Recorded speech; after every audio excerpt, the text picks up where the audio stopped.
బెండకాయ కూర ఇలా చేసి చూడండి, చాలా బాగుంటుంది. ఎలా చేయాలో చూపించేస్తారు. ఫస్ట్ ఒక మిక్సీ జార్ తీసుకొని ఒక 5-6 పచ్చిమిరపకాయలు, ఒక ఉల్లిపాయ, ఒక 5-6 చిన్నుల్లిపాయలు వాటర్ వేయకుండా మిక్సీ వేసి ఇలా పక్కన పెట్టేసుకొని మెత్తగా వేసేసి, ఇప్పుడు 1/4 కిలో బెండకాయలు శుభ్రంగా కడిగి ఆరిన తర్వాత ఇలా ముక్కలు కట్ చేసి పెట్టుకున్నాను. ఆ బెండకాయలన్నీ ఒక బౌల్లో వేసేసుకొని దాంట్లో ఉప్పు, పసుపు, ధనియాల పొడి, జీలకర్ర పొడి, కారము, మనం ఆల్రెడీ పేస్ట్ చేసి పెట్టుకున్నాం కదా ఆనియన్, పచ్చిమిర్చి పేస్ట్.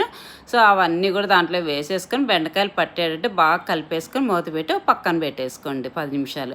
10 నిమిషాల తర్వాత స్టవ్ మీద బాండీ పెట్టేసుకొని 2 టేబుల్ స్పూన్స్ ఆయిల్ వేసుకొని, ఆయిల్ హీట్ అయిన తర్వాత మెంతులు వేసుకొని ఒక చిట్టుపట్లు ఆడిన తర్వాత ఈ బెండకాయలన్నీ దాంట్లో వేసేసుకొని 5 నిమిషాలు బాగా కలిపేసుకున్నామంటే జిగురు అస్సలు ఉండదండి. దాంట్లోనే కొంచెం పెద్దగా కట్ చేసుకున్న టమాటా, ఆనియన్ వేసేసుకొని ఒకసారి బాగా కలిపేసుకొని సిమ్లో పెట్టి మూత పెట్టామంటే ఒక 10 నిమిషాలు చక్కగా అన్నీ కూడా మగ్గిపోతాయి. చూసారు కదా ఎంత బాగా మగ్గిపోయినాయి.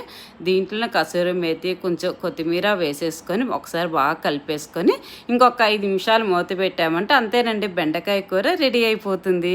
ఇలా చేసి పెట్టారంటే ఇంట్లో అందరు కూడా ఒక్క ముద్ద కూడా మిగిల్చకుండా మొత్తం తినేస్తారు. అంతా బాగుంటుంది. ఒకసారి మీరు కూడా ట్రై చేయండి. చపాతీలోకి కూడా చాలా బాగుంటుంది.